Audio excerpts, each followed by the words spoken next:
Kebangkitan nasionalisme merupakan masa bangkitnya semangat nasionalisme, persatuan, kesatuan, serta kesadaran sebagai sebuah bangsa untuk memajukan diri melalui gerakan organisasi modern yang sebelumnya tidak pernah muncul selama masa penjajahan. Lantas, bagaimana perkembangan nasionalisme bangsa-bangsa di Asia? Yang pertama, awal perkembangan nasionalisme. Nasionalisme berasal dari kata nation yang berasal dari bahasa Inggris yang berarti bangsa. Bangsa adalah kelompok manusia yang mendiami wilayah tertentu serta memiliki hasrat dan kemauan untuk bersatu karena adanya persamaan nasib, cita-cita, dan tujuan. Nasionalisme pertama kali berkembang di Inggris saat terjadi The Glorious Revolution pada 1688 sampai 1689. Semangat nasionalisme di Inggris menyebar ke Amerika Serikat dan Eropa. Beberapa peristiwa seperti Revolusi Prancis dan Revolusi Industri memicu perkembangan nasionalisme di Eropa. Hasilnya, bangsa-bangsa Eropa berhasil menggulingkan kekuasaan raja yang absolut. Nasionalisme di Eropa mendorong gerakan nasionalisme di Asia dan Afrika. Nasionalisme di Asia dan Afrika mulai berkembang setelah pembukaan terusan Suez di Mesir pada 1869. Keberadaan terusan ini memperpendek jalur pelayaran Asia, Afrika, dan Eropa. Kondisi ini memudahkan bangsa-bangsa Asia berkunjung ke Eropa untuk belajar. Dalam studinya di Eropa, mereka mengenal paham-paham baru yang berkembang di Eropa. Sekembalinya ke tanah air, mereka menyebarkan paham-paham baru tersebut sehingga mempercepat berkembangnya nasionalisme di Asia. Yang kedua, tokoh-tokoh nasionalisme Asia. Setiap negara memiliki latar belakang historis, politik, ekonomi, dan sosial yang beragam. Oleh karena itu, nasionalisme antar satu negara dan negara lain juga berbeda-beda. Sebagai sebuah konsep, nasionalisme lahir serta berkembang di Eropa dan Amerika. Tetapi pengaruhnya bisa dirasakan dan ditemukan di negara-negara Asia. Dalam perkembangannya, konsep nasionalisme Barat digunakan sebagai dasar gerakan nasionalisme di kawasan Asia. Adapun tokoh-tokoh nasionalisme di Asia sebagai berikut. Yang pertama atau yang A, ada Sun Yat-sen. Sun Yat-sen merupakan seorang negarawan, dokter, filsuf, dan pemimpin politik revolusioner Tiongkok yang dianggap sebagai bapak pendiri Republik Tiongkok. Sun Yat-sen juga dikenal sebagai penjabat sementara pertama Presiden Republik Tiongkok dan pemimpin pertama Kuomintang, Partai Nasionalis Tiongkok. Prinsip dari pandangan politik Sun Yat-sen adalah nasionalisme Tiongkok. Nasionalisme Tiongkok dilatar belakangi kekecewaan rakyat atas pemerintahan dinasti Manchu yang dianggap bukan berasal dari bangsa asli Tiongkok, etnik Han. Kekecewaan rakyat memuncak saat Tiongkok kalah dari Inggris dalam Perang Candu pada 1842. Rakyat Tiongkok menderita akibat dijajah Inggris, Amerika Serikat, dan Jepang. Rakyat Tiongkok menilai kaisar terlalu lemah dan harus bertanggung jawab atas segala bentuk penjajahan yang terjadi di Tiongkok. Kemunduran dan kehancuran Tiongkok dalam Perang Tiongkok-Jepang mendorong nasionalisme Tiongkok yang dipimpin oleh golongan intelektual, salah satunya Sun Yat-sen. Menurut Sun Yat-sen, nasionalisme Tiongkok adalah keyakinan bahwa Tiongkok harus membebaskan diri dari pengaruh asing, mencapai kekuatan dan kemakmuran yang sebanding dengan negara-negara barat. Sun Yat-sen menyadari bahwa negara Tiongkok lemah dan terbelakang karena penjajah bangsa asing dan dinasti Manchu yang korup. Oleh karena itu, ia memperjuangkan revolusi untuk menggulingkan kekaisaran dan membangun sebuah republik modern yang merdeka dan kuat.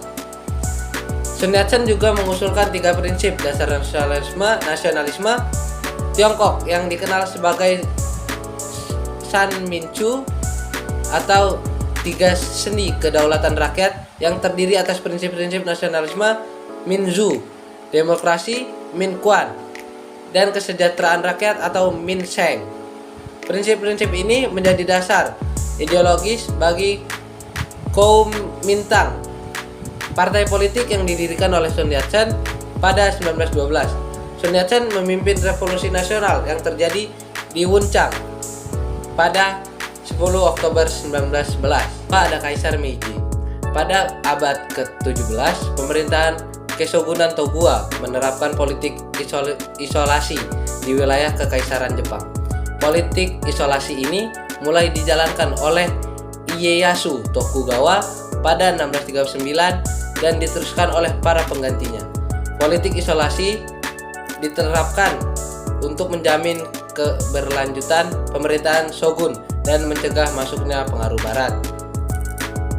Jepang mengakhiri politik isolasi ketika Laksamana Mateo Perry dan Angkatan Laut Amerika Serikat berhasil memaksa Shogun Ieyasu Tokugawa menandatangani perjanjian Kanagawa pada 31 Maret 1854. Amerika Serikat menentang politik isolasi Jepang karena menghambat upaya kerjasama perdagangan. Saat itu Amerika Serikat yang telah menjadi negara industri membutuhkan pasar untuk menjual hasil industri.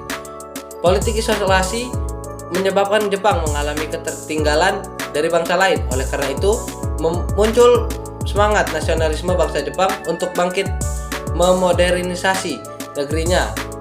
Setelah Kaisar Meiji memegang tampuk kekuasaan, ia memainkan peran penting dalam pengembangan nasionalisme selama era Meiji 1868 sampai 1912. Kaisar Meiji mengadakan gerakan pembaruan yang dikenal dengan Restorasi Meiji. Kaisar Meiji melakukan gerakan pembaruan di segala bidang dengan menggabungkan elemen-elemen modern dan tradisional Jepang. Berkat Restorasi Meiji, Jepang tumbuh menjadi negara yang kuat dan modern. Pada 1904 sampai 1905, Jepang berhasil mengalahkan Rusia dan dalam peperangan. Jepang membuktikan bangsa Asia mampu mengalahkan dominasi bangsa-bangsa barat melalui kerja keras. Kaisar Meiji juga menekankan pentingnya identitas nasional Jepang dan mempromosikan gagasan Jepang sebagai bangsa kuat dan maju yang dapat bersaing dengan negara-negara barat. Identitas nasional ini memainkan peran penting dalam membangkitkan semangat nasionalisme di kalangan rakyat Jepang. Yang ketiga ada Mahatma Gandhi. Mahatma Gandhi merupakan tokoh yang menginspirasi perjuangan kemerdekaan India dari penjajahan Inggris. Pemikiran Mahatma Gandhi menitik beratkan pembaruan pemikiran manusia. Oleh karena itu, Mahatma Gandhi melakukan perlawanan dengan gerakan Satyagraha. Satyagraha sebuah istilah dalam bahasa Sanskerta yang bermakna kekuatan kebenaran atau kekuatan jiwa. Satyagraha merupakan gerakan untuk tidak bekerja sama dengan kaum penjajah. Dalam melaksanakan Satyagraha, Mahatma Gandhi menerapkan prinsip dasar gerakan perjuangan dengan cara damai dan non-kekerasan atau ahimsa. Mahatma Gandhi juga menggunakan konsep Swadesi dan Hartal. Swadesi merupakan gerakan ekonomi yang mendorong masyarakat India untuk menggunakan produk-produk yang dihasilkan sendiri dan tidak menggantungkan pada produksi bangsa lain. Adapun Hartal sering digunakan sebagai bentuk protes massal yang dilakukan dengan cara menghentikan seluruh kegiatan atau pemogokan. Melalui gerakan nasionalisme India yang dipimpin oleh Mahatma Gandhi, India berhasil meraih kemerdekaannya pada 1947. Setelah merdeka, Mahatma Gandhi tetap memperjuangkan hak-hak rakyat India dan memperjuangkan perdamaian antara Hindu dan Muslim di India. Ia menjadi salah satu tokoh penting dalam sejarah India dan gerakan kemerdekaan kemerdekaan dunia. Yang keempat ada Jose Rizal. Jose Rizal merupakan salah satu tokoh termuka dalam pergerakan nasionalisme Filipina pada akhir abad 19. Jose Rizal lahir pada 1861 di Calamba, Laguna, Filipina, dan menjadi tokoh penting dalam perjuangan Filipina untuk merdeka dari penjajahan Spanyol. Dalam memperjuangkan kemerdekaannya Filipina, Jose Rizal menekankan pentingnya pendidikan dan pengembangan budaya nasional. Jose Rizal juga aktif dalam gerakan reformasi sosial dan politik di Filipina. Ia menyerukan reformasi damai dan menentang tindakan kekerasan dalam perjuangan nasional. Ia mengusulkan penggabungan Filipina dengan negara-negara Asia lainnya dan menolak tindakan proteksionisme dan nasionalisme sempit. Dalam perjuangannya, Jose Rizal menulis 2 buku berjudul Noli Me Tangere 1887 dan El Filibusterismo 1891. Kedua buku tersebut merupakan kritik terhadap sistem kolonialisme dan penjajahan Spanyol atas Filipina. Melalui karyanya, Jose Rizal menggambarkan kondisi buruk rakyat Filipina akibat penindasan dan eksploitasi yang dilakukan oleh pemerintah kolonial Spanyol.